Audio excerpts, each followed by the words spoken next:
Forza Italia in questo momento è data dall'8 al 9%, anzi quasi 10%.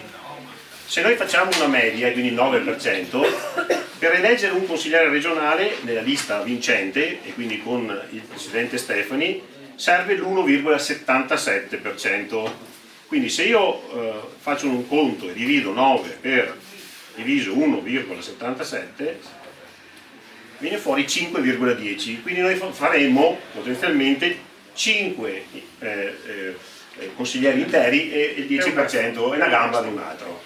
Ma perché vi dico questo? Perché tutte le liste, anche nella coalizione vincente, che non raggiungono l'1,77%, perdono tutti i loro voti che vengono ridistribuiti tra quelli che restano e hanno raggiunto l'1,77%. Perché vi dico questo? Perché c'è anche la possibilità che col 9% quel 5,10 diventi 6. In regione ci sono 7 province.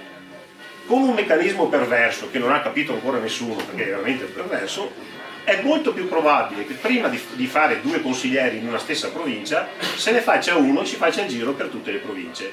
Quindi se ci sono 5 o 6 consiglieri, ci sono 7 province, guardate che non è così impossibile come qualcuno dipinge, perché naturalmente lo dipinge perché così fa pensare che il voto a Forza Italia sia un voto perso, e invece non è assolutamente così. Molto probabilmente è più facile, perché il seggio viene dato al peggiore, che Forza Italia possa essere quello che subentra qualcun altro e faccia scattare il seggio con i resti proprio in provincia di Rovigo.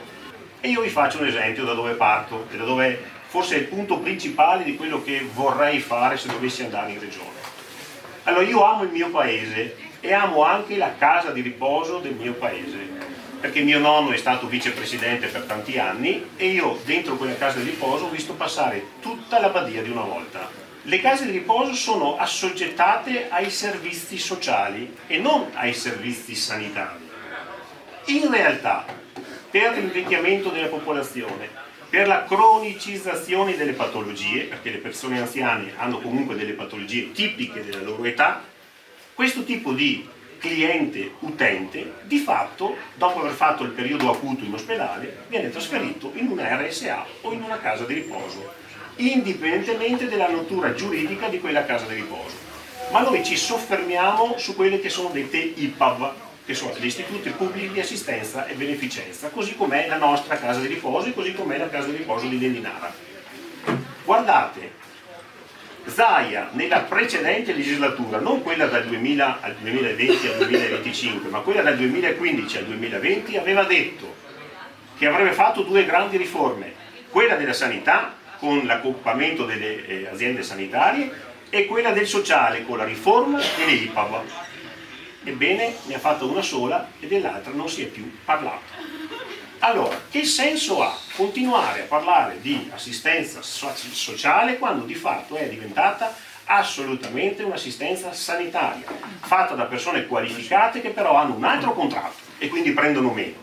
Hanno un carico di lavoro, vi posso assicurare, sicuramente superiore, perché l'anziano è più difficile da trattare che il giovane, però un paziente in una struttura di una geriatria in ospedale costa 550 euro al giorno, in una casa di riposo ne costa 150. Allora, già questo vi fa capire perché le case di riposo sono tutte in crisi. Il secondo punto è la viabilità.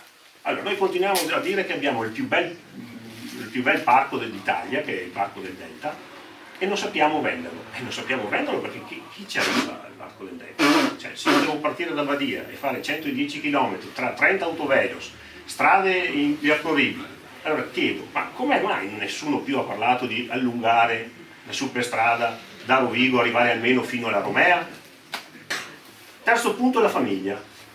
Ragazzi, per me la famiglia è quella fatta da un uomo e una donna che magari fa anche qualche bambino. Aiutiamo la nostra famiglia. La scuola, stessa cosa.